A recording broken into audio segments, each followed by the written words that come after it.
आप देख रहे हैं आदिनाथ टीवी चैनल, अनादि से अनंत की धर्म यात्रा।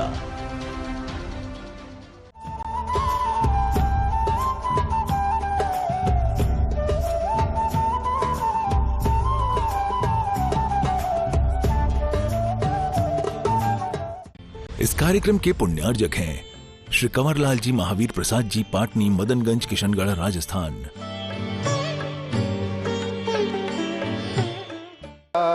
श्री जी का अभिषेक करें हमली, कसोत जल द्वारा धुल जाए पाप हमारा। श्री जी का अभिषेक करें हमली, कसोत जल द्वारा धुल जाए पाप हमारा। श्री जी अनंत गुण ये परम शुद्ध तन वाले हैं। श्री जी अनंत गुण वाले हैं, ये परम शुद्ध तन वाले हैं। इनके चरणों में वंदन कर शत बारा, फिर शुरू करो जलधारा।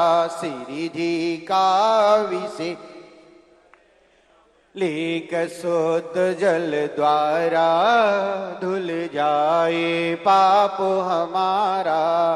सुर इंद्र लोग भी स्वर्गों में अभिषेक करें नित भवनों में।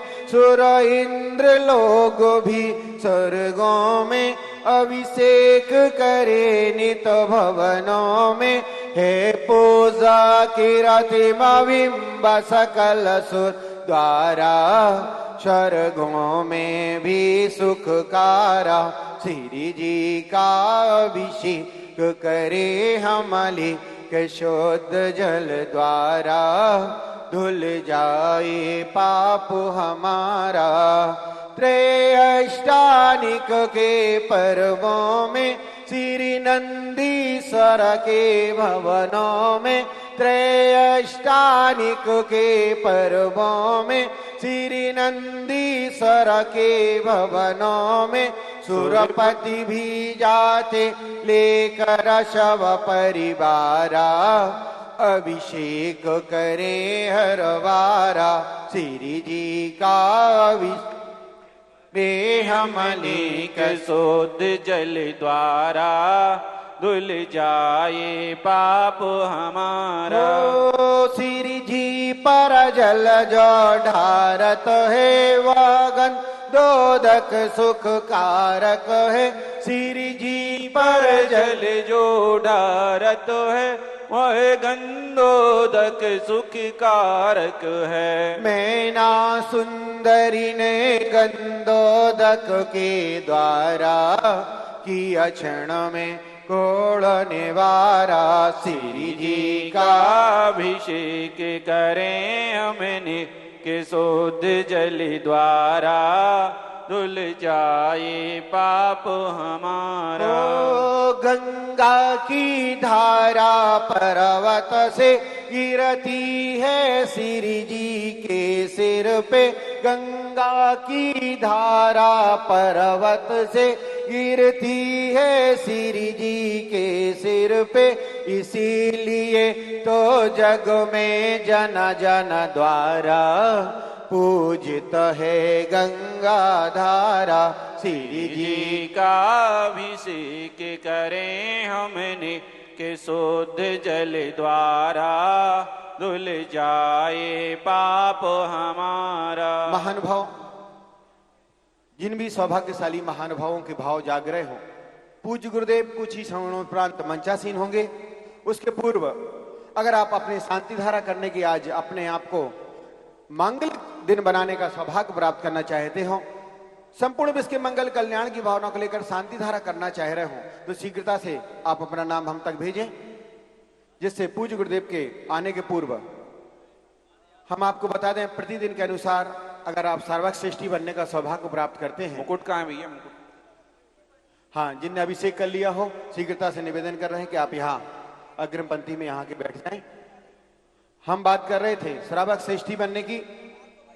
महानुभाव, अगर आप श्रावक श्रेष्ठी बनने का सौभाग्य प्राप्त करना चाहते हो तो सर्वप्रथम जगत पूज्य के मुखारबिंद से उच्चारित तो शांति धारा करने का सौभाग्य आप प्राप्त कर सकेंगे।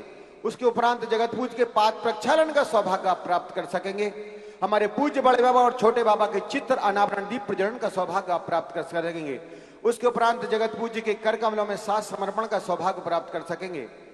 और एक और सोने पे सुहागा जो कार्य रहता है, जगत पूज्य के कर कमलों से अपने मस्तक पर गंधोदक लेने का सपरिवार को भी सौभाग्य प्राप्त हो सकता है, अगर आप श्रावक श्रेष्ठी बनना चाह रहे हो। और सायंकालीन बहुचर्चित हमारा जो जिज्ञासा कार्यक्रम, जिज्ञासा समाधान का कार्यक्रम है, उसके उपरांत पूज्य गुरुदेव की महामंगलमय आरती सपरिवार करने का भी सौभाग्य प्राप्त कर सकते हैं। ये सारे मांगलिक कार्य श्रावक श्रेष्ठी के लिए प्राप्त होते हैं। कमेटी द्वारा 1,11,000 रुपए की मिनिमम राशि निर्धारित की गई है श्रावक श्रेष्ठी के लिए। अगर आप अपने भाव अभी तक बना रहे हैं पूज्य गुरुदेव के आने के पूर्व, तो सारे मांगलिक कार्य आप कर सकते हैं। शांति धारा के भी कोई अगर मन बना रहा हो तो आकर यहाँ संपर्क करें। शीघ्रता से पूज्य गुरुदेव के आने के पूर्व आपको हार मुकुट से सुसज्जित किया जा सके। हो सुर गणधर जिन्हें न छू पाए, हम आज उन्हें हैं छू पाते। सुर गणधर जिन्हें न छू पाए, हम आज उन्हें हैं छू पाते। यह धन्य घड़ी, यह धन्य घड़ी, यह धन्य घड़ी मिल जाए बारंबारा। कर भाव भक्ति कर धारा, श्री जी का अभिषेक करे हम, लेक शुद्ध जल द्वारा। धुल जाए पाप हमारा, सुख शांति अगर तुम चाहो तो झट धोती पहन कर आओ तो। सुख शांति अगर तुम चाहो तो झट धोती पहन कर आओ तो। कर एक बार तुम प्रभु जी की शांति धारा, बन जीवन उत्तम सारा। श्री जी का अभिषेक करे हमले के शुद्ध जल द्वारा। धुल जाए पाप हमारा, धुल जाए पाप हमारा, धुल जाए पाप हमारा। महानुभाव जिन्होंने भी अभिषेक इत्यादि क्रियाएं कर ली हैं वो हमारे सामने आकर के बैठ सकते हैं। और सभी माताओं बहनों से भी अनुरोध है कि माताओं बहनों की स्थान हमारे मेरे हाथ के दाईं ओर है। अभिषेक के बाद आप लोग, क्योंकि फिर बोल नहीं पाते हैं महाराज श्री के आने के बाद हम, इसलिए आप लोग सभी वहाँ बैठ जाएं। देखिए आपने एक टेबल लगा ही लिया कर उठा के हमारे यहाँ से, गलत बात है। हमारी व्यवस्था में यहाँ पूजन करने का कोई विकल्प नहीं है।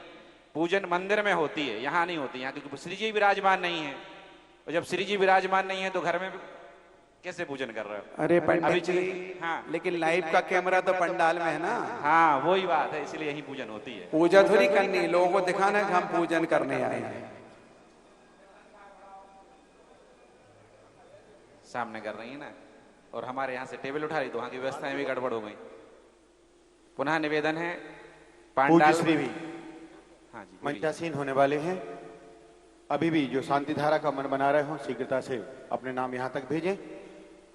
ओ अमृत से गगरी भरो कि आज प्रभु नवन करेंगे। अमृत से गगरी भरो कि आज प्रभु नवन करेंगे। खुशी खुशी मिलके चलो कि आज प्रभु नवन करेंगे। अमृत से गगरी भरो कि आज प्रभु नवन करेंगे। खुशी खुशी मिलके चलो कि आज प्रभु नवन करेंगे। सब सखियां मिला साज सजाओ, सब सखियां मिला साज सजाओ। मंगलकारी गीत सुनाओ, मंगलकारी गीत सुनाओ। मन में आनंद भरो कि आज प्रभु नवन करेंगे। अमृत से गगरी भरो कि आज प्रभु नवन करेंगे। खुशी खुशी मिलके चलो कि आज प्रभु नवन करेंगे।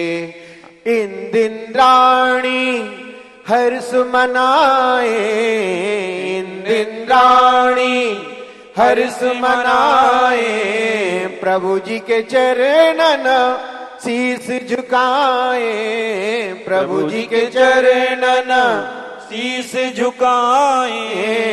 इन दिन रानी हर्ष मनाए, प्रभु जी के चरणन शीश झुकाए, प्रभु जी की छवि निरखो कि आज प्रभु नवन करेंगे। अमृत से गगरी भरो कि आज प्रभु नवन करेंगे। खुशी खुशी मिलके चलो कि आज प्रभु नवन करेंगे। पूर्ण कलश प्रभु उदकी न धारा, पूर्ण कलश प्रभु उदकी न धारा, अंगन भावे जिन बर प्यारा, अंगन भावे जिन बर प्यारा। स्वामी जगत के दुखरो के आज प्रभु नवन करेंगे। खुशी खुशी मिलके चलो कि आज प्रभु नवन करेंगे। दिल में नाम तेरा है, तू भगवान मेरा है। दिल में नाम तेरा है, तू भगवान मेरा है। मैं भक्त तेरा हनुमान सा, तू नाम मेरा है। तीर्थ चक्रवर्ती जगत पूजनी व्यापक श्रवण में श्री सुधा सागर जी महामुनिराज की जय हो। हे भगवान नमोस्तु नमोस्तु नमोस्तु। ओम शांति धारा करता शीघ्रता से। ओम ह्रीम श्रीम क्लीम ऐं अरहं। अभिषेक बंद करें, शांत धारा वालों को करें। ओम ह्रीम श्रीम क्लीम ऐं अरहं वम मम हम शम तम वम वम वम मम मम हम हम शम शम तम तम पम पम झम झम झीम झीम छीम छीम द्राम द्राम ध्रीम ध्रीम द्रावय द्रावय। नमो हते भगवते श्रीमते ठा ठा सृष्टि श्री मुकेश बधु मीनल मानसी मधुर बाहुबली कॉलोनी सागर श्री निरुष्टा जैन समस्त परिवार अंधेरी ईस्ट मुंबई निवासिनः श्री कथन जैन शिक्षक राजेश जैन दीना सपरिवार बड़ौदिया राजस्थान वर्षा जैन क्रियांश जैन सारिका गुना निहारी निहिकरा स्मृति ऋषभ जैन निर्मल जैन शाविका अभिलाषा सुलेखा जैन केराबाई आरोग्यार्थम सुरभि जैन आरोग्यार्थम मृदुला जैन आरोग्यार्थम भाक्षण जैन श्री कुसुम जैन नीलेश जैन श्रीमती भावना जैन आरोग्यार्थम समर्थ पुराण सागर निर्गन सारक आरोग्यार्थम श्री रस्तु वृद्धि रस्तु तुष्टि रस्तु पुष्टि रस्तु शांति रस्तु कांति रस्तु कल्याणमस्तु स्वाहा एवं अस्माकं कार्य सिद्ध्यर्थम सर्वविघ्न निवारणार्थम श्रीमद् भगवत अर्ह सर्वज्ञ परमेष्टि परम पवित्राय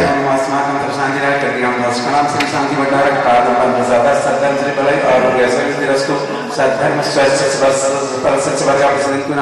ओम ह्रीं विश्वाध्याय श्री वर्धमान पर्यंत चरजति अंतो भगवंत सर्वज्ञ परम मंगलांते अस्माकं शांति आरकर्यं दशा यामति जस्य तन्वन्तु सद्धर्म कार्यसु यामति सज्जयं प्रक्षन्तुना ओम नमः श्रीमद् तीर्थंकराय श्रीमद् रत्नत्रय दिव्य मूर्ति प्रभा मंडल मंडल जगत सेताय अनंत चतुर्शताय संसर्ग केवल ज्ञान लज्ज सुविधाय अष्टादश दूसरताय सत्संगम संख्याय परम पवित्राय सम्य ज्ञानाय स्वयं सत्य बुद्धाय परमात्मने परम सुखाय माताय संसार चक्र प्रवर्तनाय अनंत ज्ञान दर्शन विधि सुभाष बुधाय त्रिलोक शंकराय सत्य ज्ञानाय सत्य ब्रह्म सर्वनाशनाय घातिक्रम शंकराय जरावस्माकं शांति हृदयं दशकाणाम। ओम सृष्टि श्री मुकेश कुमार जैन सहारनपुर कैंसर रोग व्याधि सुनील जबलपुर आरोग्यार्थम विजय कल्लापुर समस्तपुर अनिल अंचल ललितपुर समस्त व्याधि बाधा निवारणार्थम मनोज शास्त्री आदि शास्त्री बाधा निवारणार्थम रिंकू जैन आरोग्यार्थम संजीव जैन आरोग्यार्थम हो गए। वर्षा जैन शुक्रिया गर्भ शिशु रक्षार्थम शिकार रोमिल जैन गर्भ शिशु रक्षार्थम निखिल जैन श्रेष्ठी श्री चातुर्मासिक शांति धारा तरुण रजनी अनुराग प्रतीक्षा काला अंकुर मनसा आर्यवीर जैन मुंबई निवास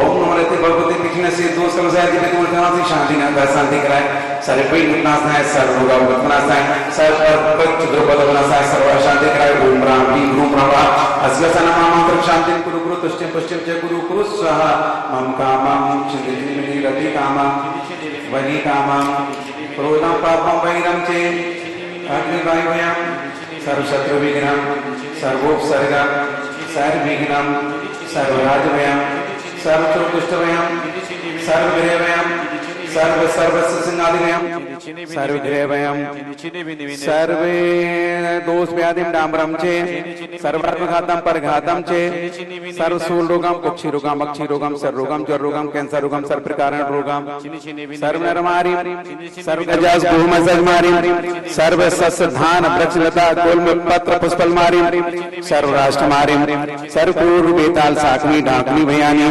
सर्वेदनीयं सर्वमोहिनीयं सर्वास्मारी अस्माकं ससादिया गरिगं दशकांसो परंजन दुखानी दुष्टजन कृतान मंत्र तन दष्टि मुष्टि छल छिद्र दोषान सर्व दोष दीप नानक दीन नरनार योगी कृत दोषान सर्वास्कुली नाथ जनति सभयानी सर्व सावर जंगम ऋषि सर्वाधिक दोषान सर्व सिंहाष्टादि पदाधिक दोषान पर शत्रुघ्न मनोचाटन विद्यसन मोहन वज्रकणाधिक दोषान ओम ह्रीम अस्मभ्यम चक्र विक्रम सत्य तेजो बल सौरी वीर शांति पूरे पूरे सर्व जीवानंद नाम जनानंद नाम भव्यानंद नाम गोकुलानंदम सर्व राजानंदनम सर्व ग्राम नगर खेत करबल पट्टन पत्तन द्रोणम मुख संभानंदनम सर्वानंदनम कुरु कुरु स्वाहा यस्कंत्रसु लोकेषु व्याधि विसमर्जितम अव्यं क्षेमार्गम स्वस्तिरस्तु विधीयते श्री शांतिरस्तु सेमस्तु जयोस्तु नित्यमार्गमस्तु अस्माकं सशांतिदा कर्तृणां दशकणं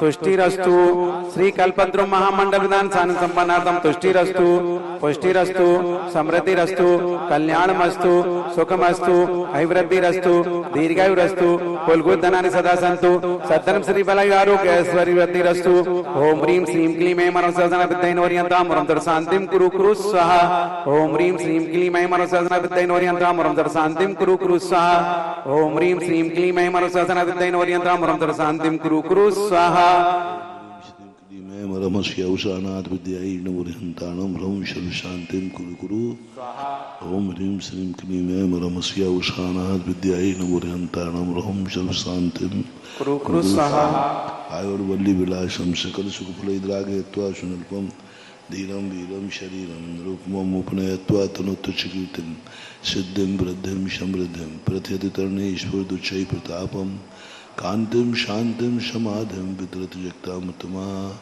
शांतिधारा संपूजिका नाम प्रतिपालिका नाम यतीन्द्र सामान्य तपोधना नाम देशष्टे राष्ट्रस्य पुरस्य राज्ञा करोतु शांतिं भगवत् जिनेन्द्र करोतु शांतिं भगवत् जिनेन्द्र।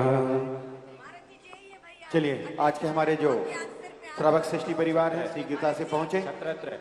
छत्र ओम ह्रीं अष्टप्रातिर्मध्ये छत्रत्रय स्थापयामि ओम ह्रीं अष्टप्रातिर्मध्ये चामरद्वय स्थापयामि ओम ह्रीं वृषवादिविरांत अभिषेकांत शांति धारायवा नरगबद प्राप्ताय अर्घ्यं निर्वपामीति स्वाहा। मात्र जो बाहुली छिपे तो वो ही जाएंगे। और चलिए जो मुकुट धारण किए हुए हैं हमारे आज के श्रावक सृष्टि परिवार शीघ्रता से पूज गुरुदेव के पाद प्रक्षालन का सौभाग्य आपको प्राप्त है। मैंने गुरु जी के चरण पखारे धन भाग हमारे मैंने गुरु जी के चरण पखारे धन भाग हमारे धन भाग हमारे। हाथों को जोड़े अपने सभी लोग अपने दोनों हाथों को जोड़ें और हम चलते हैं पूज्य गुरुदेव के पावन श्री चरणों में। हे स्वामी नमोस्तु, हे स्वामी नमोस्तु, हे स्वामी नमोस्तु। आपकी मंगलमयी दिव्य देशना हम सब जीवों का मोक्ष मार्ग प्रशस्त करे, ऐसी भावना के साथ पूज्य गुरुदेव के पावन श्री चरणों में कोटि सा नमोस्तु नमोस्तु नमोस्तु।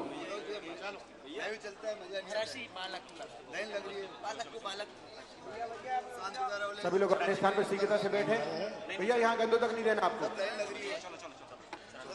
जय श्री ओम नमः सिद्धेभ्यः। जय श्री ओम नमः सिद्धेभ्यः। जय श्री ओम नमः सिद्धेभ्यः। सर्वमंगल मांगल्यं सर्वकल्याणकारकं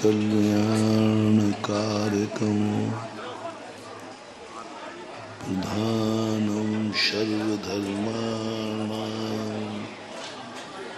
जैनं जयतु शासनम्। जैनं जयतु शासनम्। पंच परमेष्टि भगवान की, आचार्य श्री गुरुवर कुंद कुंद महाराज की, आचार्य श्री गुरुवर विद्यासागर महाराज की। तीर चक्रवर्ती जगत पूज्य निर्यापक श्रमण मुनिवर श्री सुधा सागर जी महामुनिराज की, पूज्य मुनि संघ की।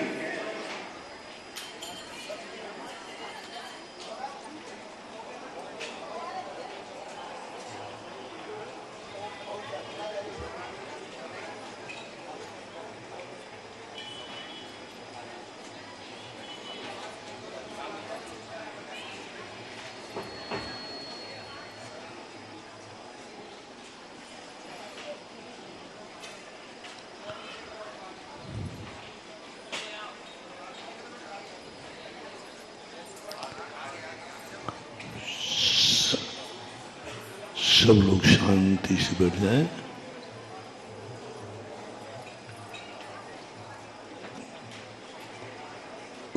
कोई भी वस्तु होती है, उसके दो पहलू होते हैं। एक पहलू हितकारी होता है और एक पहलू अहितकारी होता है। एक पहलू में विनाश है और एक पहलू में विकास है। ये जो दो पहलू हैं, ये दो पहलू मात्र कल अपन ने तीन शक्तियों के संबंध में समझा था। ज्ञायक शक्ति और उपादान शक्ति, इनका एक ही रूप होता है, हितकारी, स्वयं कल्याणकारी। ये नाना रूप में नहीं होता। उपादान शक्ति और ज्ञायक शक्ति जब जागती है,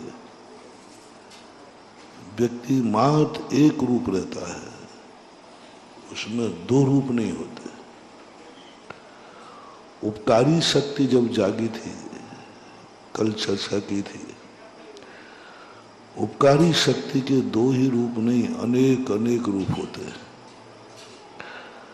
और ये बराबर का सौदा करती है। जिस जिस वस्तु से जितना फायदा है, उस वस्तु से उतना नुकसान है। ये कुछ भी नहीं, नुकसान करके फायदा पहुंचाएगी, फायदा करके नुकसान पहुंचाएगी।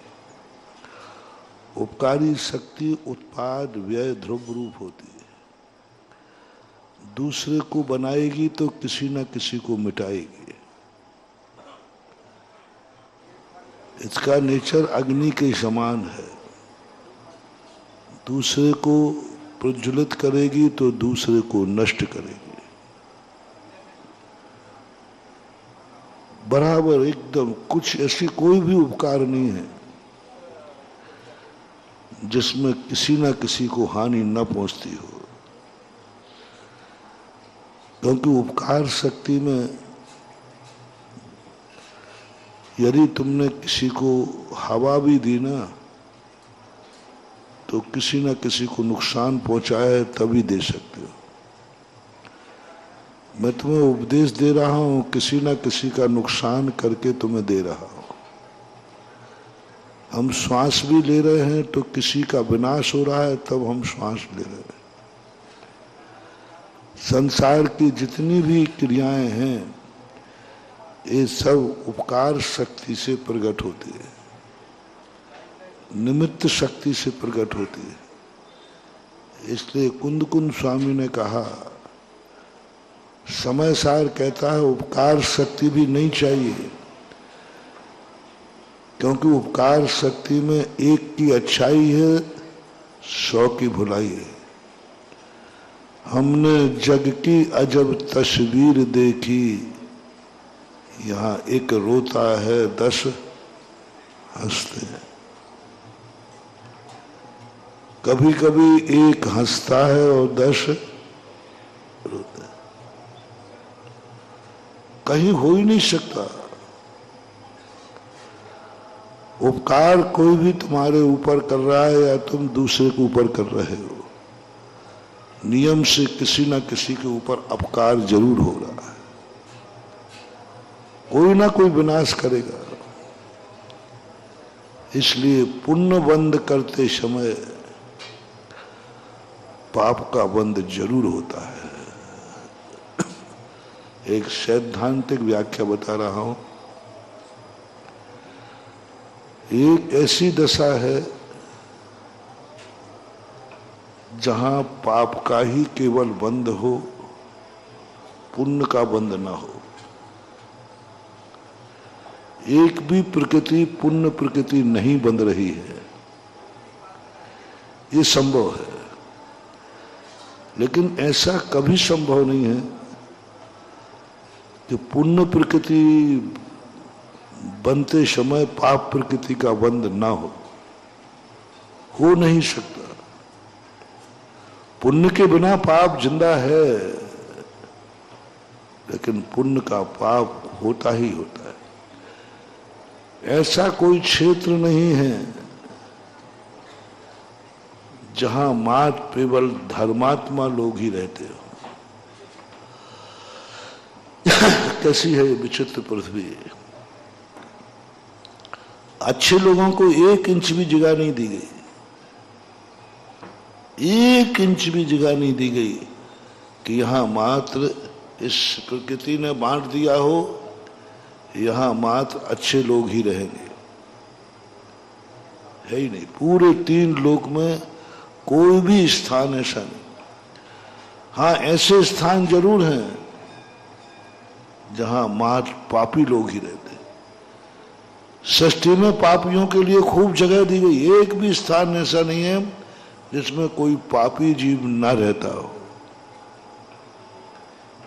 कोई स्थान नहीं, एक भी स्थान नहीं, 3 लोक में कहीं भी नहीं। सबसे ज्यादा पापी लोग कहलाते स्थावर। स्थावर 3 लोक में ठसाठस भरे हैं, सिद्धालय में भरे, सिद्ध क्षेत्र में भी भरे। पापियों से खचाखच भरा है ये दुनिया। और मुझे लगता है कि ये दुनिया पापियों की ही बसियत है। ये दुनिया पापियों के ही नाम उनकी रजिस्ट्री है, इसलिए उनको स्थान है। धर्मात्मा को एक स्थान नहीं है, इतना सा भी कोई स्थान नहीं दिया कि यहां मात्र धर्मात्मा ही रहेंगे। ये काल अभी तक नहीं आया जिस काल में सदा धर्मात्मा ही रहते हो। ये काल भी नहीं कि एक फलाना काल है, 1 मिनट का, 1 सेकंड का, 1 घंटे का, उस समय मात्र धर्मात्मा लोग ही होंगे।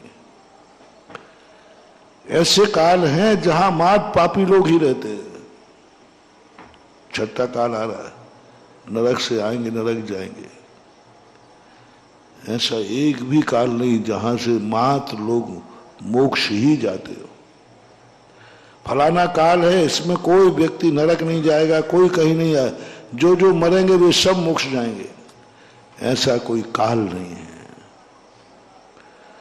ऐसा कोई काल नहीं। बहुत बड़ी बात है महानुभाव। ऐसा कोई स्थान नहीं है जहां धर्मात्मा ही लोग रहते हो। ऐसा कोई भाव नहीं है जिस भाव में मां धर्मात्मा के लिए निश्चित भाव किया गया हो कि इस भाव में जो जन्म लेगा वो नियम से धर्मात्मा होगा। ऐसे भाव हैं जहां जन्म लेगा तो पापात्मा ही होगा। ऐसे भाव हैं तिरंचों के, नारकियों के, ये पापियों के भय हैं। लेकिन पुण्यात्मा का कोई भय नहीं है। जहां कोई पुण्य ही करेगा, पाप करेगा ही नहीं, नियम है। ऐसा कोई भाव नहीं है, ऐसा कोई द्रव्य नहीं है अभी तक जिस द्रव्य में ऐसी योग्यता हो कि इस द्रव्य से पुण्य ही होगा, पाप नहीं होगा, धर्म ही होगा, अधर्म नहीं होगा। ऐसा एक भी द्रव्य नहीं है। कोई भी दुनिया में जीव द्रव्य एक विवक्षा में देखे तो एक भी जीव ऐसा नहीं है जिसको मां धर्म करने की ही योग्यता हो, अधर्म करने की योग्यता भी ना हो। और भाव जिसकी चर्चा मैं कर रहा था, ऐसा कोई भाव नहीं है संसार में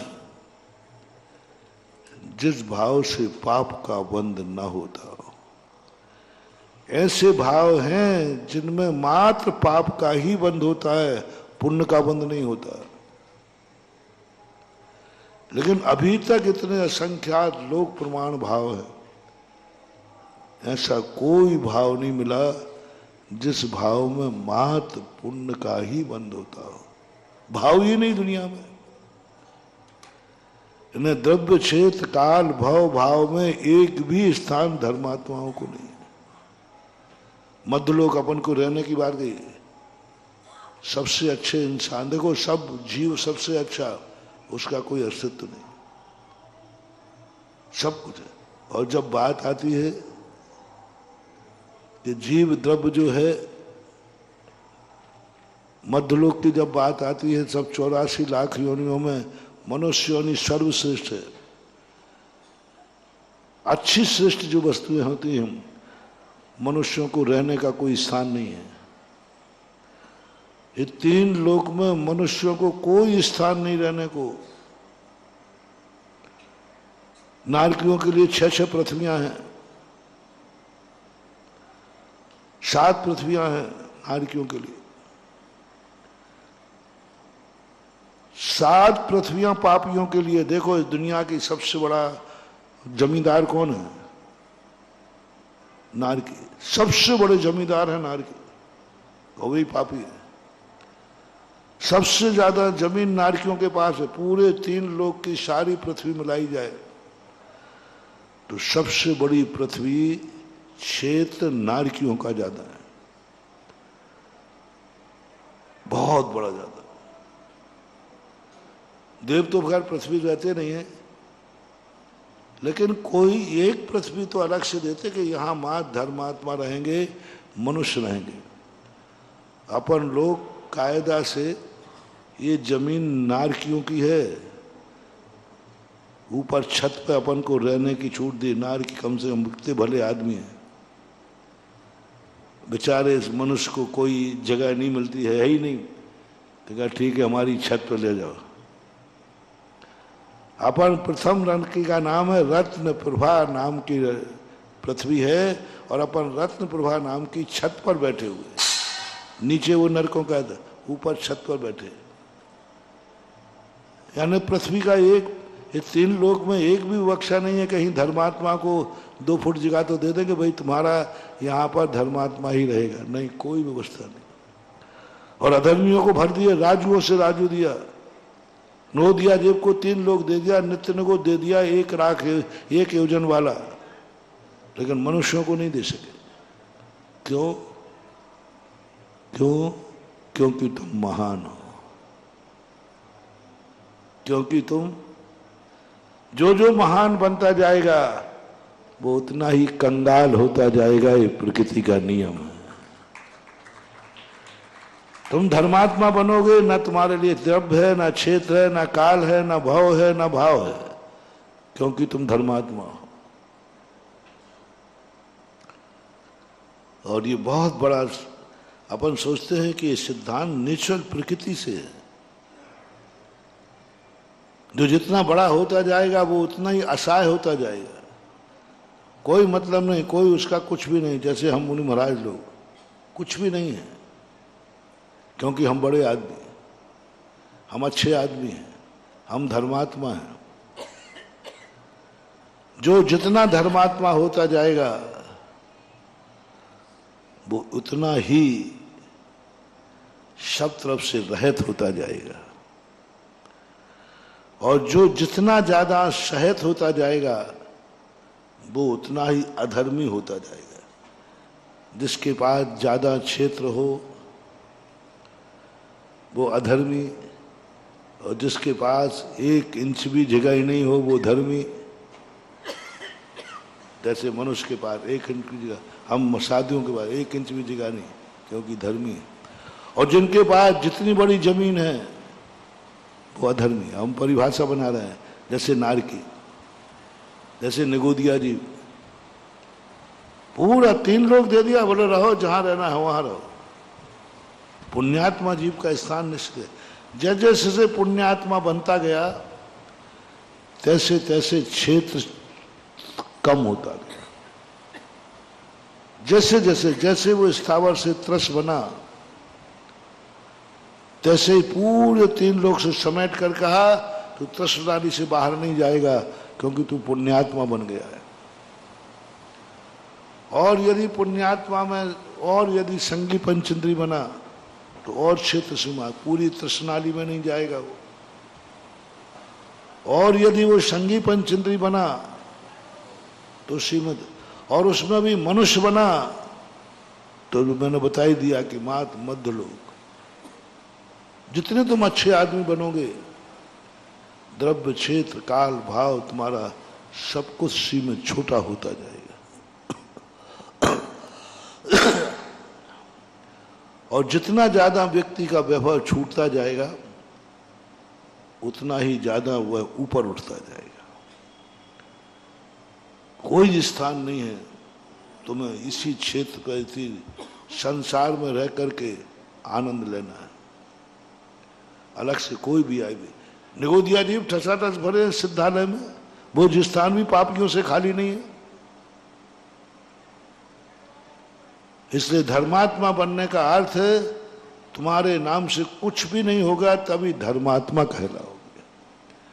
और यही जैन दर्शन इसका अनुकरण करता है कि जितने तुम महान बनते जाओ उतने ही तुम फक्कड़ होते जाओ, सबसे रहित होते जाओ, तुम्हारे हाथ में कुछ भी नहीं रहेगा। ये जब प्रकृति के सिद्धांत देखते हैं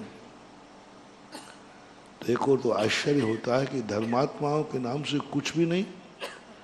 अपन परिणामों की चर्चा कर रहे थे, एक भी परिणाम ऐसा नहीं है जिस परिणाम को मैं करूं मात्र पुण्य का बंध हो, पाप का बंध नहीं होना चाहिए। ऐसे परिणाम हैं जिनमें सभी प्रकृतियां पाप की ही बनती है, पुण्य की बनती नहीं है। सब प्रकृतियां पाप की बनती है। एक भी व्यक्ति पुण्य प्रकृति को नहीं बांध रहा है। ऐसे जीव हैं, ऐसे भाव हैं। एक भाव ऐसा है जिसमें किंचित मात्र भी शुभ प्रकृति का बंध नहीं होता, ऐसे भाव है। लेकिन आज तक ऐसा कोई भाव नहीं मिला जिसमें हम कह सकें कि इस भाव में केवल पुण्य का ही बंध होता है। हो ही नहीं सकता। जहां जहां पुण्य का बंध है वहां वहां पाप का बंध नियम से होता है। कितने पुण्यात्मा बन जाओ, 4 घातिया कर्मों का तो बंध हो गई ना, पाप प्रकृति है। एक परिणाम नहीं, मैंने जो खोजा आगम में, शास्त्रों में, कि एक परिणाम बता दो जिसमें मात्र पुण्य का बंध होता हो, छद्मस्त के 12वें गुण स्थान तक। बड़ी विचित्र स्थिति। और 10वें गुण स्थान तक तो और विचित्र स्थिति, सांप्रदायिक आश्रय बंद होता है। कोई ना कोई बंद है। ऐसा कोई समय नहीं जिस समय जीव के पाप कर्म का उदय न रहता हो। ऐसे जीव हैं जिनके सदा पाप कर्म का उदय है, पुण्य का उदय हो ही नहीं सकता उनके। ऐसे जीव हैं। लेकिन ऐसा कोई जीव नहीं है जिसका भावमय ही हो, पुण्यमय ही हो, पाप का भाव होता ही नहीं हो, बने ही नहीं दुनिया में। इसलिए धर्मात्मा जो कुछ भी भाव करेगा उसमें पाप का बंध तो होना ही होना है। इसलिए उपकारी शक्ति की जो कल चर्चा की थी वह द्विमुखी है। पाप भी बंद कराएगी, पुण्य भी बंद कराएगी। कितना भी तुम धर्म की क्रिया कर लेना, तुम्हें पाप का बंध जरूर होगा, क्योंकि बिना पाप के धर्म भी नहीं होता, बिना पाप के धार्मिक भाव भी नहीं होता। जो भी भाव करोगे उसमें ज्ञानावरण आदि कर्मों के बंध का प्रत्यय रहेगा। इसलिए अपन अब उपकारी शक्ति के संबंध में कल समझ रहे थे, जिसे हमारे यहाँ निमित्त शक्ति के नाम से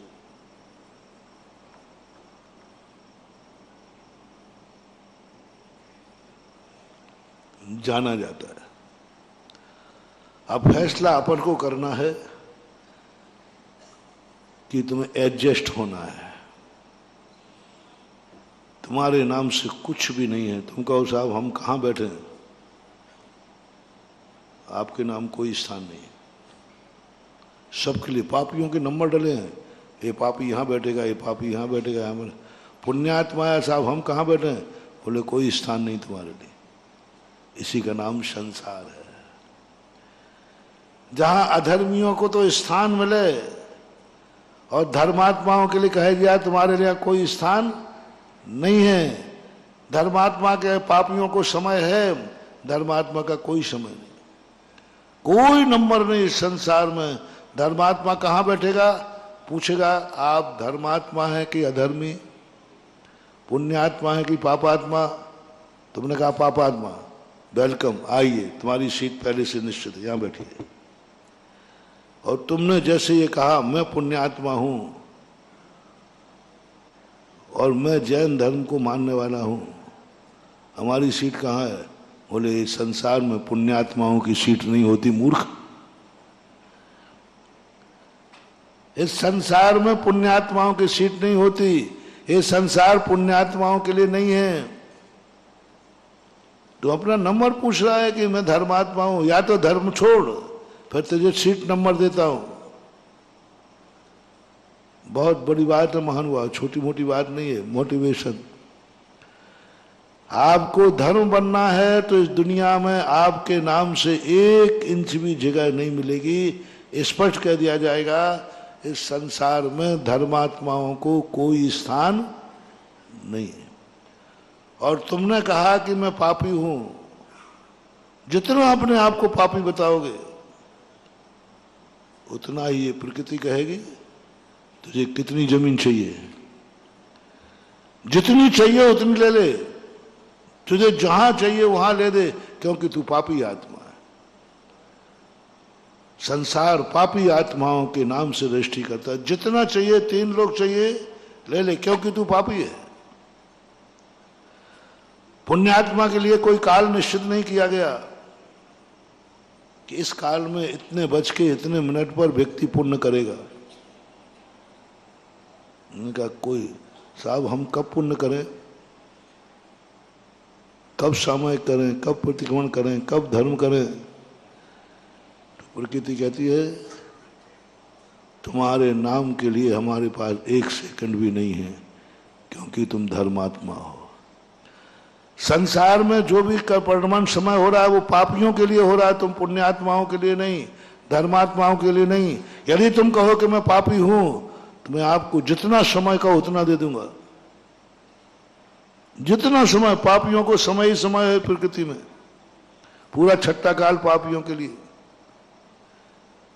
ऐसा एक भी काल नहीं है जिसमें पाप ही ना रहते हों। ऐसा एक भी काल नहीं जिसमें तीन लोक में कोई ना कोई पाप ना करता हो। पूरे तीन लोक में ऐसा हो ही नहीं सकता कि कोई ना कोई पाप, लेकिन ऐसा कोई समय नहीं है जिसमें पूरे तीन लोक में धर्म ही करते हो।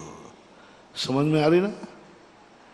ऐसा 24 घंटे में एक मिनट नहीं है जहां 24 घंटे में सारी दुनिया पुण्य ही पुण्य करती है, लेकिन ऐसे लोग हैं जो 24 घंटे पाप ही पाप करते रहते। इसलिए मेरा आपसे कहना है, तुम अच्छे आदमी हो, तुम्हारे लिए कोई समय नहीं है। तुम गंदे आदमी हो, साधु से समय लेना है, हम भी यही कर दें। अच्छे आदमियों को हम कभी भी समय नहीं देते, क्योंकि वो अच्छा आदमी। अच्छा आदमी, मैं तो समझता हूं मेरे प्रश्नों में अच्छे आदमी आवे ही नहीं।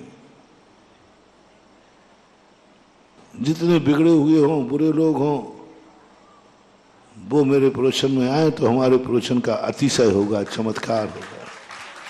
अच्छे लोग नहीं चाहिए। जितने जितने अच्छे लोग हैं, जैसे भगवान आप कभी मेरे प्रवचनों में मत आना, क्योंकि आप बहुत अच्छे आदमी। आपको उपदेश देके क्या करूंगा? बुराई निकाल कर अच्छाई देना ही तो प्रवचन का सार है। तुम तो पहले ही से अच्छे हो, अब क्या तुम्हें अच्छा करूं? कोई समय नहीं दिया उनने अच्छे लोगों को। और पापियों के लिए सारे काल पापियों से भरे हुए। जब चाहे, जहां चाहे, जैसा चाहे तुम सब कर सकते हो। पापियों के लिए कोई पाबंदी नहीं। जब चाहे, जहां चाहे, जैसा चाहे वैसा तुम पाप कर सकते हो। लेकिन धर्म के लिए जब चाहे, जो चाहे, जैसा चाहे नहीं कर सकते। उसके लिए 1000 कानून है। 1000 कानून दिए, ये पालना पड़ेगा तब धर्म कर पाओगे, ये करना पड़ेगा जब धर्म कर पाओगे। कोई अलग से वीआईपी व्यवस्था नहीं है कि यहां व्यक्ति बैठ जाए और इस काल में बैठ जाए तो ये धर्म ही करेगा। एक सबसे बड़ा स्त्री जाति में जन्म लेने का एक बहुत बड़ा दोष, और अन्य निम्न जातियों में, क्योंकि जो जो पाप प्रकृतियां हैं वो सब यही कर रहे। अब पुण्य के लिए कुछ नहीं। आप पुण्यात्मा हो, आपके लिए कोई टाइम नहीं है हमारे पास। सुन रहे हो ना? धर्मात्मा लोगों के लिए मेरे पास कोई टाइम नहीं है। हम एंट्री पे बोर्ड लगा रहे, कृपया करके धर्मात्मा लोग मेरा समय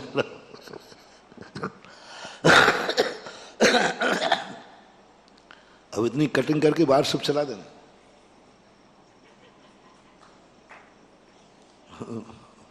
मेरे प्रवचन में वो खुरापाती बाहर सब चलाने वालों को बहुत मटेरियल मिलता है, जहां चाहे से कटिंग कर लो। अब लोग, मैंने क्या क्या दिया, धर्मात्माओं के लिए मेरे पास कोई टाइम नहीं है। मुझसे टाइम चाहिए तो अधर्मी बन के आओ, उनके लिए टाइम ही टाइम है। अधर्मियों के लिए टाइम ही टाइम है। धर्मात्मा को क्या टाइम दो? टाइम ही नहीं है। प्रकृति कह रही इनको कोई टाइम नहीं।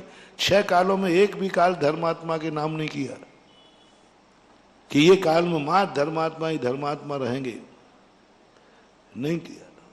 कोई ना कोई अधर्म।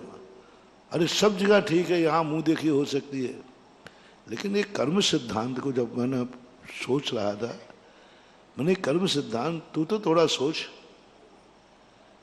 कम से कम मेरा कोई एक भाव तो बना दे जिसमें मात्र पुण्य का ही बंध होता हो। ये तो मेरा है। द्रव्य छेद काल भाव पराधीन है, हम नहीं दिया उन्हें तो नहीं दिया, ये तो प्रकृति प्रदत्त है, नहीं दिया तो नहीं दिया।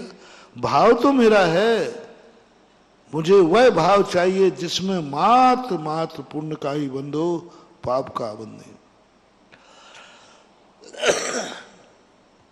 सिद्धांत ग्रंथ ने कह दिया ऐसा कोई भाव संसार में नहीं है जिसमें पाप का बंध न होता हो। हाँ, यदि तुम मांगोगे ऐसा समय बताओ, ऐसा भाव बताओ जिसमें पाप का ही बंध होता हो, अरे पूरे साथ भरे पड़े, एक पुण्य प्रकृति नहीं बंधेगी, सब पाप बंधेंगे, सब बंधेगी पाप ही पाप। कर्म सिद्धांत पापियों के लिए, पुण्यात्मा के लिए नकार दिया, कोई कुछ नहीं। तुम जब जब जो भी भाव करोगे, चार घातिया कर्म का बंध तो होगा ही, और चार घातिया क्या है? पाप की पुण्य पाप, इनसे रहित हो ही नहीं सकते। अब इन सब विचारणीय स्थितियों पर अपन को अब एडजस्ट होना है। उपादान शक्ति एडजस्ट करना नहीं सिखाती, उपादान शक्ति तो स्वाभिमानी होती है। वो तो कहती है कि नहीं, मैं एडजस्ट नहीं करूंगा, मुझे अपना स्थान चाहिए, और तुम्हारे नाम का कोई स्थान नहीं, और तुम अपना स्थान मांगते हो, मेरा स्थान चाहिए, है ही नहीं तो कहां से दे दो? मैं कहां बैठूं? तेरे नाम की कोई कुर्सी नहीं, मैं कहां बैठा रहूं? मैं कहां रहूं, मैं कहां चलूं? तो पूरी प्रकृति ने आगम में कह दिया, भाई तू कितना भी जिद कर करके मर जा, लेकिन तेरे नाम का कुछ है ही नहीं, तो मैं क्या दूं? यदि तुझे ही कुछ चाहिए था तो धर्मात्मा क्यों बना? क्यों बना धर्मात्मा? धर्मात्मा बना इसलिए तेरे नाम कुछ भी नहीं होगा। इन पापियों के नाम, अरे पापियों के नाम तो 3 खंड का राज्य भी उन्हीं के नाम है। बताओ, महावीर स्वामी ने यही दशा हम लोगों की, क्योंकि हम लोग थोड़े अच्छे आदमी हैं ना, कुछ भी व्यवस्था नहीं है, और तुम लोग पूर्ण धर्मात्मा नहीं हो। लोग कहते हैं पापियों के धन नहीं होता, धन ही धन होता है, पापियों का नहीं होगा कि धर्मात्मा का होगा? जब तक धन दौलत पापियों के पास है,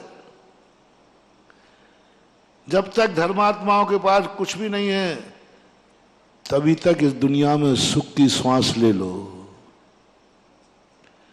जिस दिन धन दौलत पुण्यात्माओं के पास आ जाएगी, धर्मात्माओं के पास आ जाएगी, उसी दिन इस सृष्टि का नाश हो जाएगा, उसी दिन नाश हो जाएगा। संसार का धन वैभव जो है, यह पुण्य ही पुण्य कमाता हो, नहीं पाप भी कमाता है। इसलिए तुम लोग सोचते हो पापियों के, अरे पापियों के नहीं होगी तो क्या धर्मात्मा के होगी? अब बताओ, मैं धर्मात्मा हूं कि नहीं? बताओ, बोलते नहीं हो हैं? थोड़ा बोल दो, थोड़ा अच्छा लगेगा। बोल दो ना, बोल दो, थोड़ा जोर से बोलो ना, थोड़ा अच्छा लग रहा है।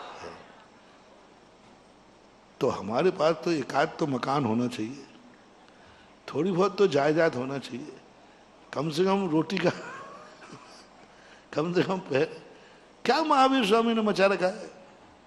एक और तो कह दिया तू सबसे बड़ा धर्मात्मा है, परमेष्टि क्या छुड़ाया हो, परमेष्टि परम ज्योति विरागो दूल्हा, खूब छुड़ा दिया।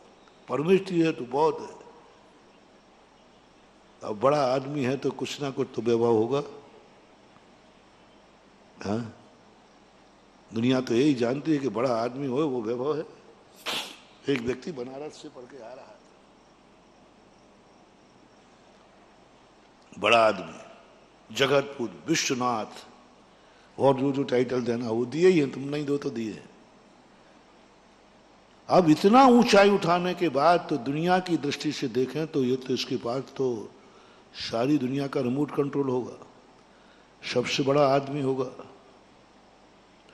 एक बनारस से व्यक्ति पढ़ के आ रहा था, उसने रास्ते में देखा एक किसी के पैर के निशान थे। पैर के निशानों को देख के कहा, ओहो, ये पैर तो, इससे बड़ा संसार में कोई दूसरा व्यक्ति नहीं होगा, सबसे बड़ा आदमी होगा, इससे बड़ा कोई हो ही नहीं सकता। मैंने जो साधना, क्योंकि वो मास्टर ऑफ पॉमिस्ट्री, ज्योतिष में एमए करके लौटा था और ज्योतिष पक्का था, पूरा ज्ञान सामुद्रिक शास्त्र का, चिन्ह शास्त्र सब ज्ञान था। और पैर देख करके वो स्तब्ध रह गया, ओहो, इतने बड़े आदमी के पैर। लेकिन दूसरे क्षण उसके दिमाग में आया, इतना बड़ा आदमी अकेला नहीं चल सकता, क्योंकि बड़ा आदमी वही है जिसके आगे पीछे, यही पहचान है ना।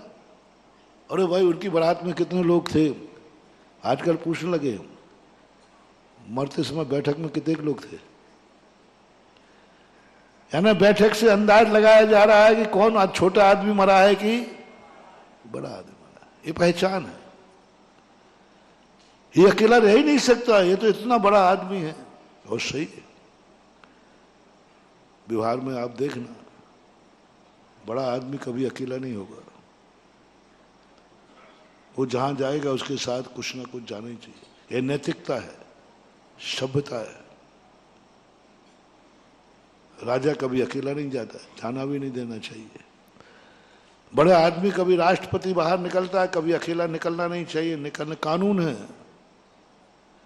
राष्ट्रपति अकेला कहीं अपने कमरे से बाहर, घर से बाहर अकेला नहीं निकल सकता।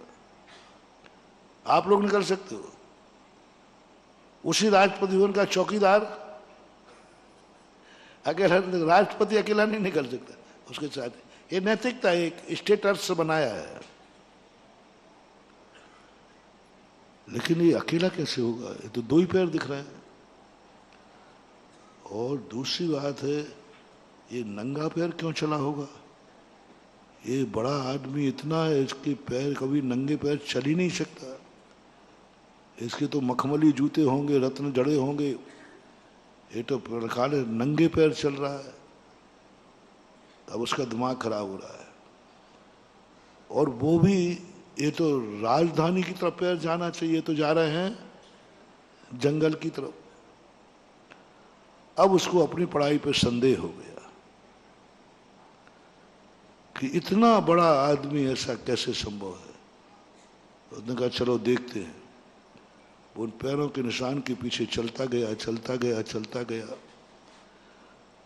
और वो घबरा रहा है, इतना बड़ा आदमी अकेला घनघोर जंगल में क्या करेगा। ये तो ऐसा पुण्यात्मा है कि ये भटक भी नहीं सकता। चक्रवर्ती कभी भटकता नहीं, क्योंकि वो अकेला, उनके साथ देवता लगे रहते। ये बड़ा आदमी, ये ऐसा छोटा मोटा आदमी नहीं है कभी रास्ता भटक गया हो। ये उसके पैर हैं जो कभी भटक नहीं सकता, इसको कोई भटका नहीं सकता, इतने बड़े आदमी। और ये तो घनघोर जंगल की तरफ अकेला जा रहा है, और ये अकेला रह ही नहीं सकता। देखा सामने एक शिला पर दाढ़ी बड़ी है, बाल बड़े हैं, दूर दूर से शरीर है, ये इसके पैर हैं।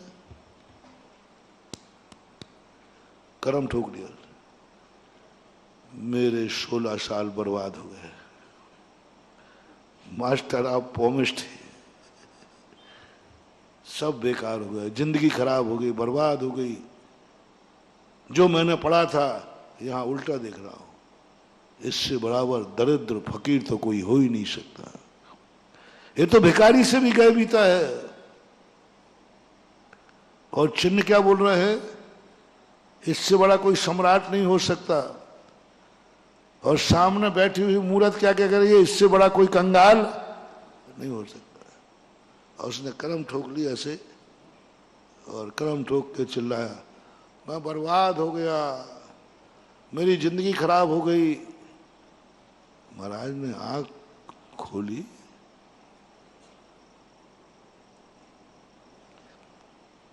अभी तक जो लोग आते थे वो एक ही बात कहते थे, आओ भाग्य मेरो उदय आयो, दरस गुरु जी को लख लयो। गुरु की मुद्रा देख करके जितने बार दिखती है महानुभाव, आपसे मेरा कहना है, मंदिर के दरवाजे जितने बार निकलो, कम से कम दरवाजे जाकर 1 सेकंड को अपने आप को भाग्यशाली मानना, उतने बार हाथ जोड़ लिया करो, नमस्ते कर लिया। चला कर नहीं, चला करके तुम जाते हो तब बात अलग है। जितने बार मंदिर के सामने निकलो, हाथ जोड़ लिया करो, क्योंकि वह भाग्यशाली है कि हम 10 बार इस मंदिर के सामने निकलना पड़ रहा है। मेरे कितने भाग्य हैं कि मैं 10 बार मंदिर को नमस्कार करता हूं। इसी प्रकार गुरु महाराज का दर्शन जितने बार मिले उतने बार। एक बच्चे से मैंने, किसी ने कहा, ऐसी प्रवचन दे रहा था मैं, कि बड़ों का सदा सम्मान करना चाहिए। एक उपचार विनय आती है। उपचार विनय का अर्थ है बड़ों को देखकर खड़े हो जाना, उनको 1-2 कदम आगे चले जाना, वो जब निकले तो 2 कदम उनके पीछे चले जाना, ये उपचार विनय है। उपचार विनय का अर्थ क्या? देखते ही, सामने आते ही नहीं, तुम बैठे रहोगे, हाँ अभी आ रहे हैं महाराज, आ रहे हैं भगवान, आन दो, पास तो आने दो, नहीं, दृष्टि पड़ते ही उद्दिष्ट हो जाओ, दृष्टि पड़ते ही खड़े हो जाओ। खड़े होने के बाद जिस स्थान पे खड़े हो, 7 हाथ का नियम है, 7 हाथ नहीं तो 1 कदम जरूर आगे बढ़ा देना। जैसे मान लीजिए अपन यहाँ बैठे हैं, भगवान आए, इसी पे खड़े मत हो जाओ, 1 कदम नीचे उतार दो। मजबूरी की बात नहीं कह रहा हूं, अब मजबूरी का स्थान ही नहीं तो क्या करोगे? सहज भाव में 1 कदम जरूर आगे पीछे हो जाना। ये उपचार विनय में है, मूलाचार बसुनंदी महाराज ने। और वहां पर जाकर के फिर हाथ जोड़ना, बैठ के नमोस्तु जैसे भक्ति वगैरह नहीं, हाथ जोड़ना। हाथ जोड़ते जब वो सामने आ जाए तो उनको अपना आसन या उससे उच्चासन दे देना। यदि वो निकल रहे हो तो 1 कदम उनके पीछे जरूर चलना। जैसे मान लो अपने सामने से आ गए, भगवान आ रहा है, गुरु आ रहा है, तो जब वो आगे निकलने लग जाए तो उनके पीछे 1 कदम जरूर चलना। 1 कदम आगे चल करके फिर वापस बैठ जाना। ये कहलाती है उपचार विनय। 1 कदम आगे लेना है और 1 कदम पीछे चल के छोड़ना है। ये हमने उनको क्या कर दिया? भेज दिया। 1 कदम आगे चल के हमने उनका सम्मान कर दिया, वो आगे निकल रहे हैं, निकल जाए, हमने उनको भेज दिया। जैसे आप रिश्तेदार को स्टेशन लेने जाते हो और स्टेशन तक, ऐसा ही हमने गुरु को 1 कदम आगे से ले लिया, यही वेलकम हो गया। और 1 कदम तक हमने छोड़ दिया, ये हमने उनको छोड़ने का सम्मान कर लिया। एक न्यूनतम कह रहा हूं, अधिकतम तुम्हारी मर्जी पड़े, अधिकतम जो पड़े। तो उसने कहा महाराज जी, घर की बात कह रहा था, ऐसे हमने कहा माता पिता जब तुम्हारे सामने आवे तो आप लोगों को ऐसे ही करना चाहिए। और कहता महाराज जी क्या हम उठक बिठक के लिए हैं क्या? मम्मी तो दिन भर आती रहती है 10 और पापा भी दिन भर आते रहते, तो क्या हम उठक बिठक ही करते रहे? आहा, कैसी है दुनिया, कैसी है दुनिया। मैं महाराज माता पिता तो दिन भर आते रहते, 1-2-4 तो कमरे ही हैं, उनका आना जाना दिन भर, हम दिन भर उठक बिठक करते रहे। यदि तुम्हें महानुभाव ऐसा भार महसूस होने लगे, ऐसा चिड़चिड़ापन आ जाए, समझ लेना तुम्हारे बहुत बुरे दिन आना शुरू हो गए, डाउनफॉल चालू हो गया, तुम्हारा प्रमोशन रुक गया, तुम्हारा उत्थान रुक गया, उच्च गोत्र की हीनता आ गई, उत्थान रुक गया, बस यहीं से तुम्हारा डाउनफॉल चालू हो जाएगा। अब आप जो विकास की गति में थे, क्योंकि आपको बड़ों का आना इसलिए आपको बुरा लग रहा है कि हम कितने बार उठे और बैठे। और यदि तुम्हारी होनहार अच्छी है, तुम्हें क्या लगेगा, मेरे भाग्य कितने हैं, मुझे दिन में 10 बार माँ बाप का स्वागत करने का मौका मिलता है। मेरे घर में माता पिता हैं तो उनका आना जाना बना रहता है, और बहाने हमसे कम हम 10 बार खड़े होते हैं, 10 बार बैठते हैं। अब जितने बार तुम खड़े बैठोगे उतने बार तुम्हें उच्च गोत्र का बंध होगा। प्रणते ही उच्च ही, उतने बार होगा, उतने बार आपका यश कीर्ति फैलेगी, उतने बार आपका प्रमोशन होगा, उतने बार कहीं ना कहीं आपका ऐसा पुण्य बंद हो रहा है कि आप यश कीर्ति नाम का बंद कर रहे हैं। उतने ही लोग आपको सम्माननीय तैयार कर रहे हैं, क्योंकि आपके मन में हर्ष भाव आ गया। कम से कम 10 बार उठना बैठने का तो भाव का मन की बेटा ऐसा भाव मत करो। अभाग्य मान के मेरे माँ बाप घर में हैं तो हम 10 बार खड़े होते हैं और 10 बार उनको हम वेलकम करते हैं, 10 बार उनको भेजते हैं। यदि ये परिणाम तुम्हारा बन गया तो एक दिन यही परिणति तुम्हें इतनी ऊंचाई पर बैठा देगी कि तुमसे ऊंचा कोई दूसरा व्यक्ति होगा ही नहीं। इतनी ऊंचाई पर पहुंच जाओगे। तुम विनय से बोर मत हो, तुम विनय करने में बोर मत हो, अभाग्य मानो। चाहे मंदिर का दरवाजा हो, 10 बार निकले, 10 बार नमस्कार करो। महाराज जी कहां तक है? हमारा घर के ही सामने मंदिर है, हम दिन भर वही करते रहे क्या? अब घर के ही सामने मंदिर है, अब क्या करें बताओ महाराज।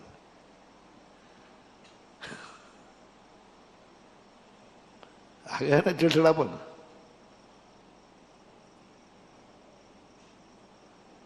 आ गया ना चिड़चिड़ापन।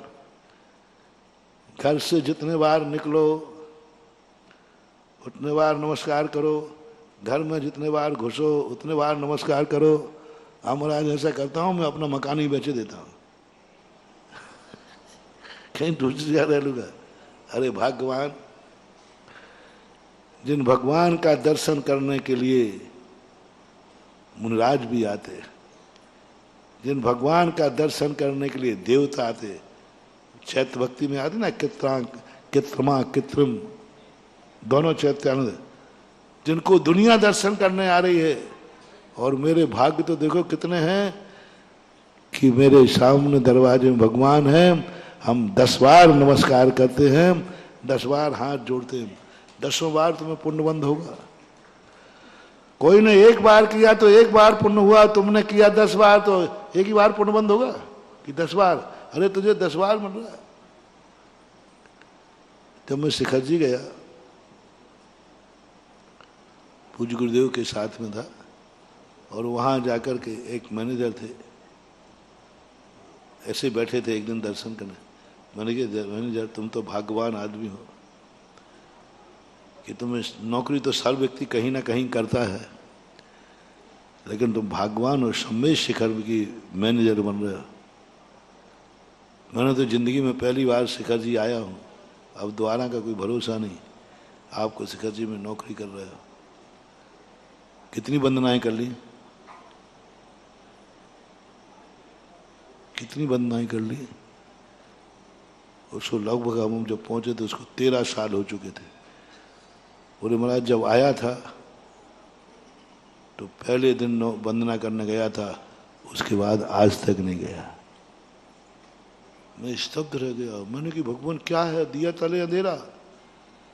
जिस शिखर जी की वंदना करने के लिए हम लोग हजारों किलोमीटर चल के आ रहे और धन्यवाद मान रहे,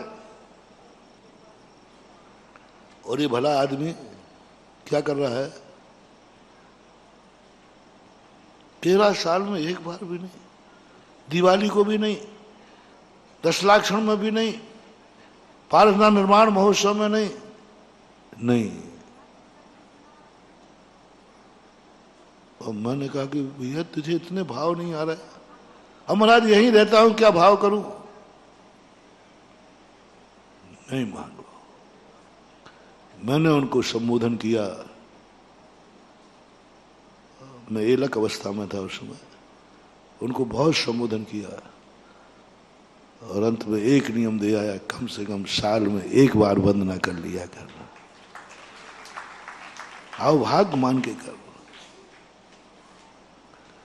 एक महाराज थे, वो मंदिर में बैठते थे लेकिन वो वंदना नहीं करते थे। मैंने कहा भाई वंदना क्यों नहीं करते आप? थोड़ा ओवर माइंड थे वो। मैंने वंदना क्यों? बोले क्या वंदना, दिन भर उन्हीं के सामने तो बैठा हूं। अरे उन्हीं के सामने बैठा हूं, दिन भर उन्हीं के मंदिर में बैठा हूं, अब क्या वंदना करूं? 24 घंटे यहीं सोना है, यहीं उठना है, यहीं बैठना है, दिन भर उन्हीं के सामने बैठा हूं, अब क्या वंदना करूं? नहीं, उनकी बहुत बड़ी गलती कर रहे हो, तुम्हें तो और ज्यादा वंदना करना चाहिए। नहीं, उसी मंदिर में बैठे हो, लेकिन वंदना का समय आएगा तो आपको पाटा छोड़ करके भगवान की वंदना बाकायदा करना चाहिए। वंदना उन्हीं की नहीं की जाती जिनके दर्शन दुर्लभ हों, वंदना उनकी भी की जाती है जिनके दर्शन 24 घंटे हों।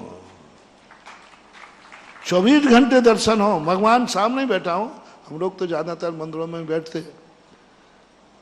मैंने कहा इसका अर्थ है कि तुम भगवान की वंदना जब करोगे जब उनका दर्शन दुर्लभ हो जाएगा। ये संसार का सबसे बड़े वीक पॉइंट है और इसी कारण से तुम्हें अच्छी वस्तुएं दुर्लभतम हो जाती हैं।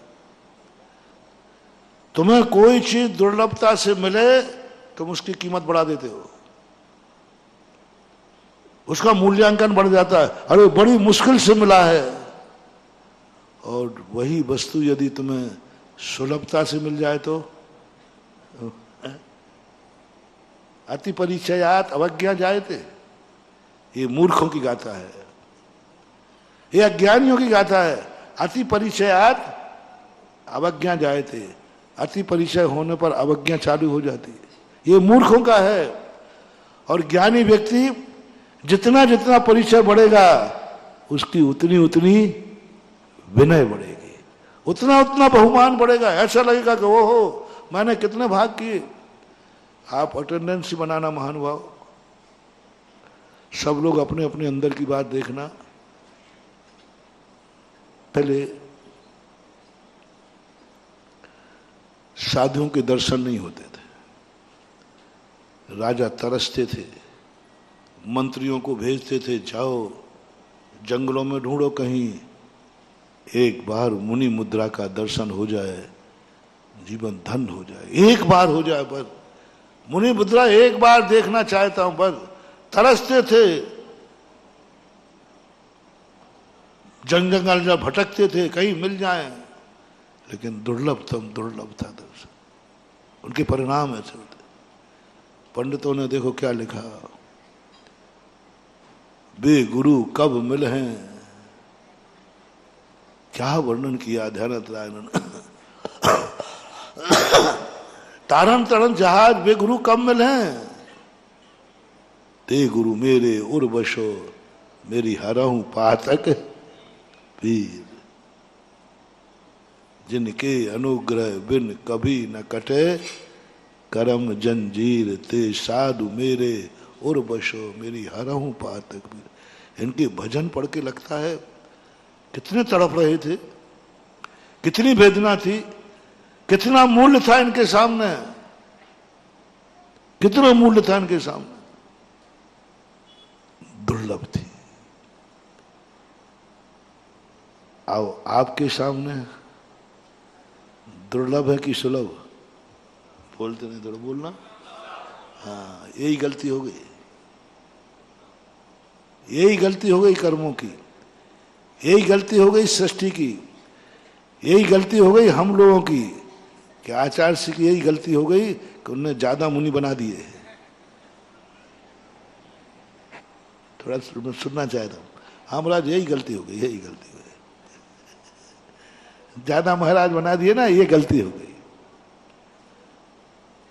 और थोड़ा जय सागर वालों को से ज्यादा गलती हो गई, क्योंकि इनको हर साल कोई ना कोई चतुर्मास, आखिर कहां तक क्या करें, सुलभता हो गई ना।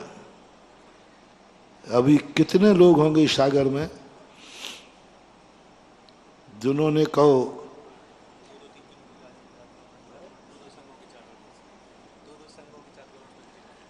कितने होंगे जिन्होंने कहो अभी 4 महीने 2-2.5 महीने होने को है, कहो एक बार भी दर्शन ना किया हो, शायद कह रहा हूं इसका, शायद निकल आए कोई।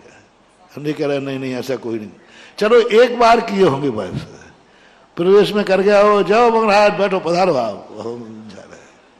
कोई ने 2 बार कर लिए, कोई ने 3 बार 4 बार। क्या ऐसा भाव आया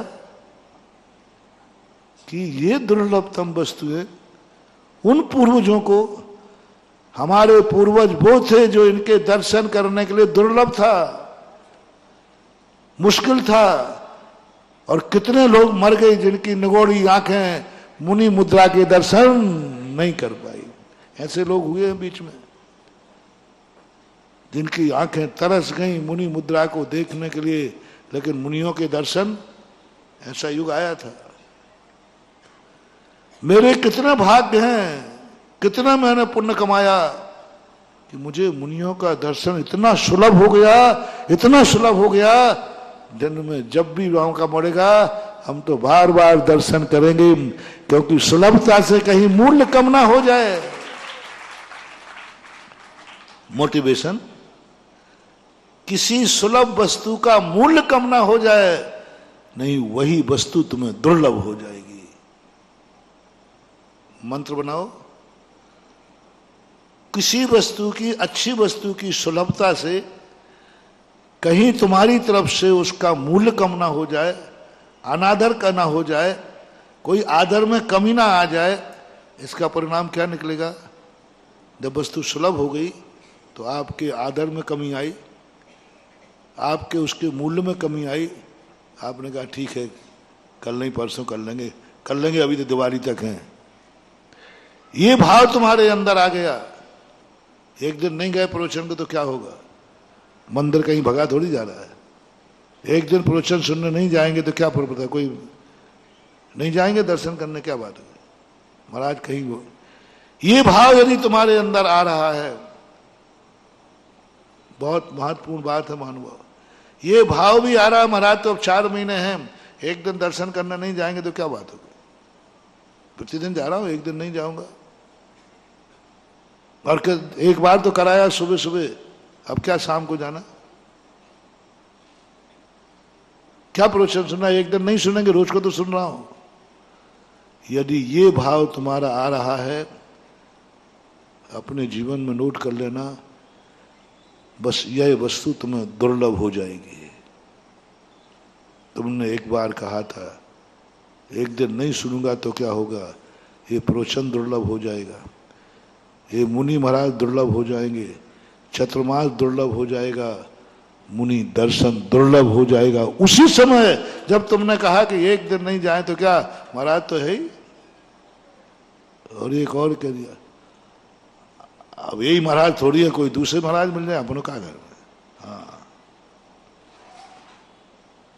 अरे ये महाराज नहीं मिलेंगे, महाराज अगले चतुर्मास में देखेंगे, अगले चतुर्मास में चौका लगाएंगे, अगले चतुर्मास में अब क्या क्या कहूँ, मंगल कलश अगले चतुर्मास में लेंगे। अभी क्या विधान विधान विधान अब महाराज अगले साल फिर होगा विधान। बताओ, जो महाराज आएंगे उनका काम ही है विधान कराना। और पिछले साल तो हुआ था, पहले भी हुआ था, आगे भी होगा, इस साल हो रहा है, अगले साल देखेंगे।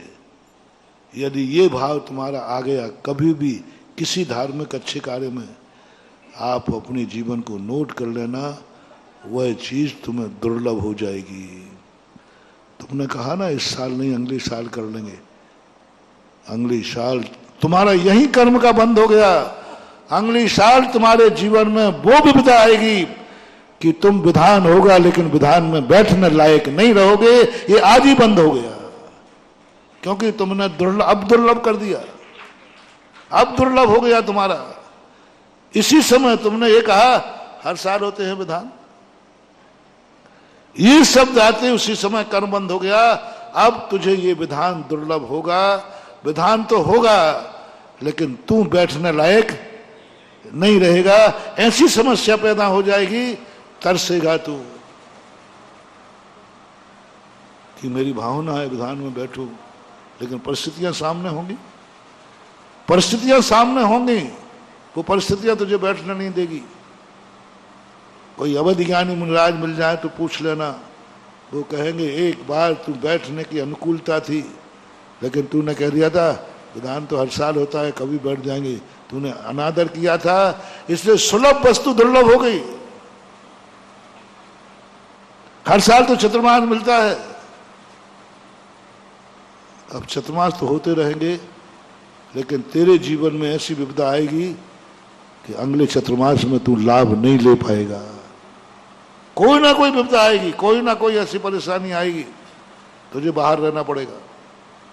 कोई परेशानी आएगी, तू अस्पताल में पड़ जाएगा, कोई ना कोई आएगा, क्योंकि तूने सुलभ वस्तु का आसाधना की, सुलभ वस्तु का मूल्यांकन कम कर दिया, सुलभ वस्तु का। महानुभाव, बहुत अच्छी तरह से मेरा आप लोगों को कहना है, जो अच्छी वस्तु है उसे जितनी सुलभता से मिले उतना ही बहुमान बढ़ा दो। हमारे यहां 1000 बार भी चतुर्मास होंगे, 1000 विधान भी होंगे, तो मैं उसी उत्साह से बैठूंगा जिस उत्साह से पहले विधान में बैठा हूं। 1000 बार धर्म कार्य में तुम उब जाते हो, पाप कार्य वही वही वही वही कितने बार।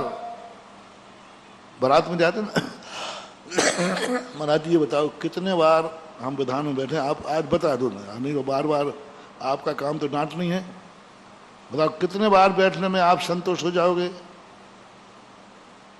आप बोल दो, एक बार बोल दो, मैं नहीं बोलूंगा, मैं तो विधान में बैठालते ही नहीं, मैं तो विधान कराते ही नहीं। ये तो सब मजबूरियां हैं, ना मुझे मंदिर बनाना है, ना अभिषेक कराना है, ना पूजा कराना है, ना मैं विधान कराना है, कुछ कराना ही नहीं है। यदि ये चीजें अच्छी होती तो मैं ही नहीं करता। सुन रहे हो ना,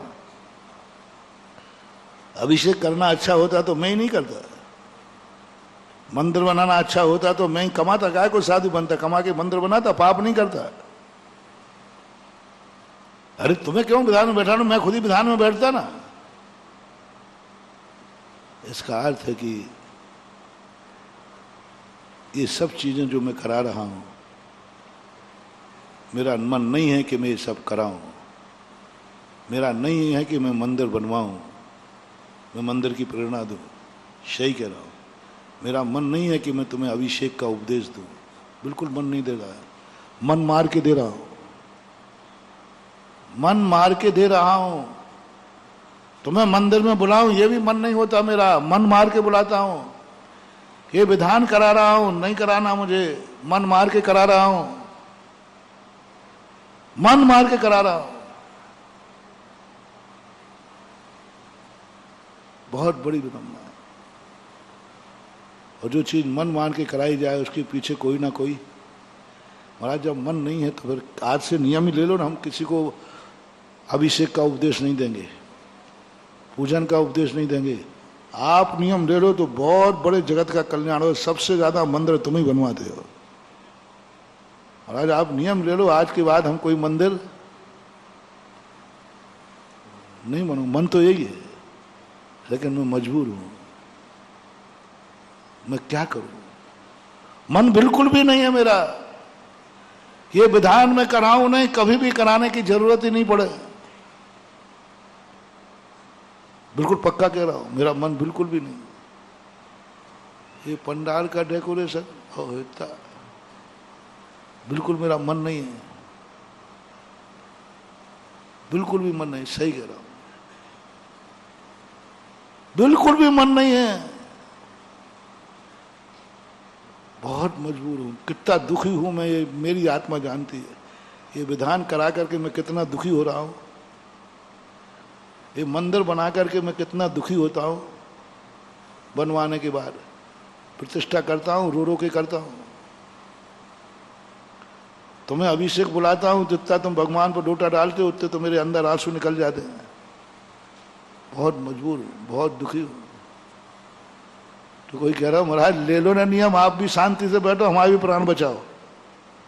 नहीं नहीं, मजबूर हूं, क्योंकि मुझे तुमसे राग है। मैं तुमसे, यदि तुम मुझे इस बात का नियम लेने के लिए बाध्य कर सके, कई अनुकूलता बनाओ, तो मैं बड़ा खुश हो जाऊंगा, बड़ा खुश हो जाऊंगा। जिस दिन मैंने ये नियम ले लिया कि मेरे भक्तों के लिए अब कोई मंदिर की जरूरत नहीं है, उस दिन मैं इतना खुश हो जाऊंगा जितना खुश मैं मुनि बनने पे हुआ था। बस शर्त एक है, मजबूरी बना रहा हूं। आप एक नियम ले लो तो हम ये नियम ले लेंगे, आज के बाद कोई भी व्यक्ति मकान नहीं बनाएगा रहने का।